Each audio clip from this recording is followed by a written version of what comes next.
صل علی محمد وعلی آل محمد کما صلیت علی ابراہیم وعلی آل ابراہیم انک حمید مجید اللہم بارک علی محمد وعلی آل محمد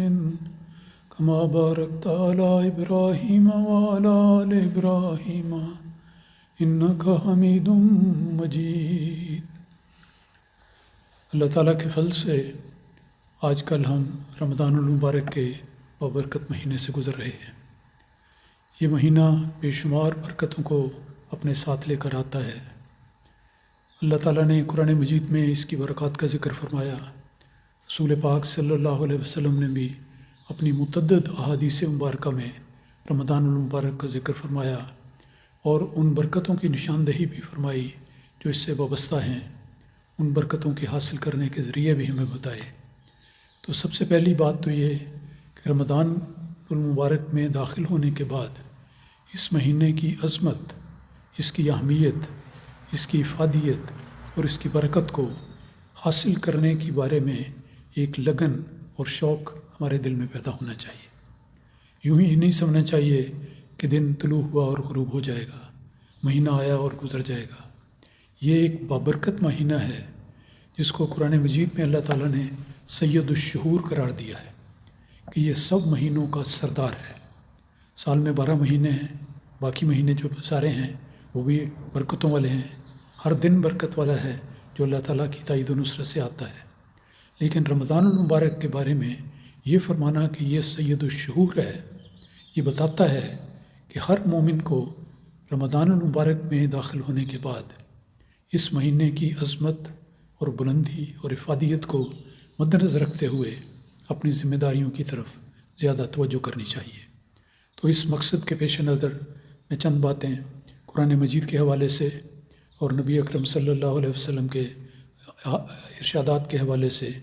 آج کے درس میں بیان کروں گا۔ بے شمار باتیں ہیں، کسی پہلو کو بھی لیا جائے تو اس کا کنارہ نظر نہیں آتا، لیکن ساری باتیں تو بیان نہیں ہو سکتی۔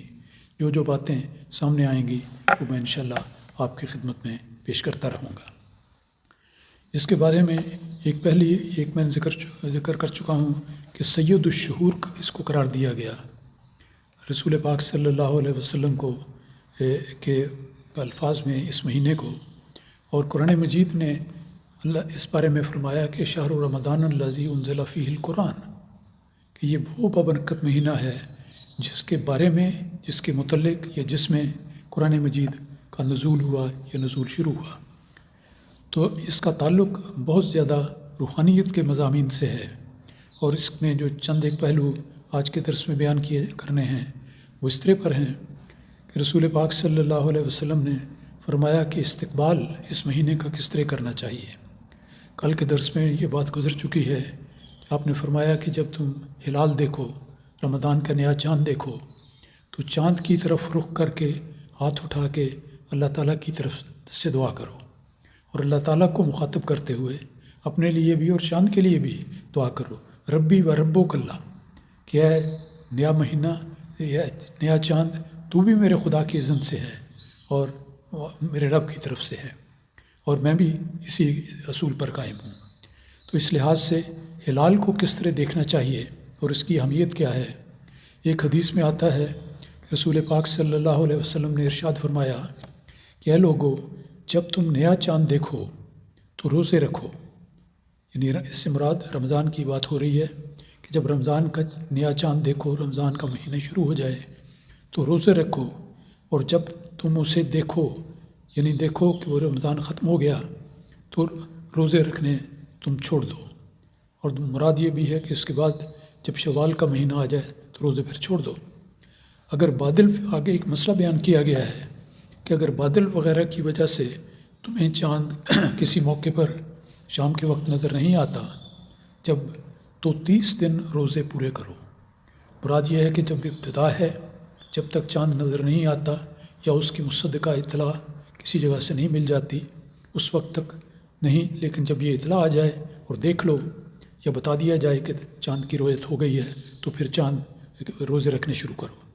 اور پھر 30 کی گنتی کو مکمل کرو، سوائے اس کے کہ 29 کو چاند نظر آ جائے تو پھر 29 کا مہینہ ہوگا۔ رمضان یہ مہینہ یا 29 ہوتا ہے اسلامی مہینہ یا 30 ہوتا ہے، تو جو بھی صورت ہو اس کے مطابق چلنا چاہیے۔ نہ انسان کو جلدی کرنی چاہیے کہ چاند کی اطلاع آنے سے پہلے رمضان شروع کرے، اور نہ یہ کہ جب تک میں اپنی آنکھوں سے لازمی طور پر چاند کو دیکھ نہیں لیتا میں روزے رکھتا چلا جاؤں گا۔ تو یہ ایک دیانت اور امانت کی بات ہے اور نیکی کا طریق ہے جس کی رہنمائی کی گئی ہے۔ ایک اور بات آتی ہے کہ ہر رمضان کا دن صبح کی تہجد سے اور اس کے بعد سحری سے شروع ہوتا ہے۔ سحری کا مطلب ہے کہ نماز کے وقت سے کافی پہلے اٹھ کر مناسب وقت پر انسان سارے دن چونکہ روزہ رکھنا ہے اس لیے اس وقت اپنا مکمل کھانا کھائے، اس کو سحری کہتے ہیں۔ اس میں تکلف کرنے کی بجائے بہتر ہوتا ہے کہ انسان روزانہ معمول کے مطابق جو کھاتا ہے وہ کھائے اور اعتدال کے ساتھ کھائے، زیادہ بھی نہ کھائے کم بھی نہ کھائے، ایسا کہ جو اس کی ضرورت کے مطابق ہو اور اس میں زیادہ تکلفات کرنے کی بھی ضرورت نہیں۔ یہ کھانا صبح کا تو اس لیے ہے کہ جسمانی طاقت انسان کی قائم رہے اور اسے عبادات اور دیگر فرائض کو ادا کرنے کی توفیق ملے۔ یہ مراد نہیں کہ یہ کوئی ضیافت ہے جس میں بڑھ بڑھ کے کھانا ہے اور انجوائے کرنا ہے۔ ایک مومن کی انجوائمنٹ اور اس کی خوشی تو یہی ہے کہ اللہ تعالیٰ کے احکام کی پیروی کرے۔ تو یہ دنیا کا رزق، یہ روز کا کھانا یا سحری بھی اس طاقت کو قائم رکھنے کے لیے ہے جو ضروری ہے۔ تو اچھی غذا کھائی جائے، اور اس کے بارے میں بھی آپ نے بڑی نصیحت فرمائی ہے، تاکید دی کہ بعض اوقات انسان کرتے ہیں کہ جی نہ کھائے کے بغیر بھی تو روزہ ہو سکتا ہے، اور جس کو کہتے ہیں 8 پیارا روزہ ہو گیا۔ اگر مجبوری کی حالت میں ہے تو اور بات ہوتے جاتی، لیکن بلا وجہ سحری کو چھوڑنا یا اس وقت نہ اٹھنا، اس کا اہتمام نہ کرنا، یہ بات غلط ہے۔ اس پس منظر میں رسول پاک صلی اللہ علیہ وسلم کا یہ ارشاد یاد رکھیں کہ آپ نے فرمایا کہ اے مومنو، تم رمضان کے مہینے میں سحری کھایا کرو، یعنی تاکیدی حکم ہے کہ سحری کھایا کرو، اس کا اہتمام کرو، کیونکہ سحری میں برکات ہیں۔ اور یہ بڑا ایک واضح بیان ہے رسول اکرم صلی اللہ علیہ وسلم کا کہ سحری کے ذریعے انسان کو ظاہری طور پر بھی برکت ملتی ہے، روحانی طور پر بھی برکت ملتی ہے۔ اور پہلی برکت تو یہی ہوتی ہے کہ سحری کی وجہ سے انسان اٹھتا ہے، تہجد پڑھتا ہے، نوافل ادا کرتا ہے، وقت ہو تو تلاوت بھی اسی وقت کر لیتا ہے، پھر اس کے بعد سحری کرتا ہے، پھر فجر پڑھتا ہے، درس سنتا ہے۔ یہ ساری باتیں نیکی کی ہیں۔ گویا سحری کے بعد انسان کا ایک روحانی سفر شروع ہو جاتا ہے، تہجد کے ساتھ ہی شروع ہو جاتا ہے، اور سارا دن یہ سفر جاری رکھنا چاہیے۔ تو یہ ایک تاکیدی باتیں ہیں، اس لیے اس بات کو بھی ہمیشہ یاد رکھنا چاہیے۔ اور دن کا آغاز اس نیکی سے ہونا چاہیے کہ انسان اٹھ کر اللہ تعالیٰ کی عبادت کرے، سب سے پہلے اللہ تعالیٰ کو یاد کرے، تہجد کی نماز ادا کرے، نوافل ادا کرے، تلاوت قرآن کریم کرے، اور روزے کی تیاری کے لیے سلسلے میں ہے کہ وہ سحری ضرور کرے۔ بعض لوگوں میں یہ تو خیال آ جاتا ہے کہ انسان اپنے آپ کو مشقت میں ڈالے تو شاید ثواب زیادہ ہوگا۔ یہ ایک بڑی ادنا سی سوچ ہے۔ اللہ تعالیٰ تو نیتوں کو دیکھتا ہے، اللہ تعالیٰ تو لوگوں کی دلوں پر اس کی نظر ہوتی ہے۔ تو سچی اور پاک نیت کے ساتھ انسان جو بھی کام کرے، کھانا بھی کھائے، بلکہ حدیث میں آتا ہے کہ ایک لقمہ ایک خاوند اپنی بیوی کے منہ میں ڈالتا ہے نیکی کی وجہ سے، تقویٰ کی وجہ سے اور اللہ تعالیٰ کے حکم کی وجہ سے، تو اس کا بھی اس کو ثواب ملے گا۔ تو اپنے منہ میں بھی ایک لقمہ اس نیت سے ڈالنا کہ اس سے مجھے مادی طاقت نصیب ہو جائے، جس کی وجہ سے میں بسہولت اپنے روزے کی عبادات اور اس کے تقاضوں کو پورا کر سکوں، تو یہ بہت بڑی نیکی ہے، اور یہی طریقہ ہے۔ اور اسی لیے تاکید کی گئی ہے کہ انسان کو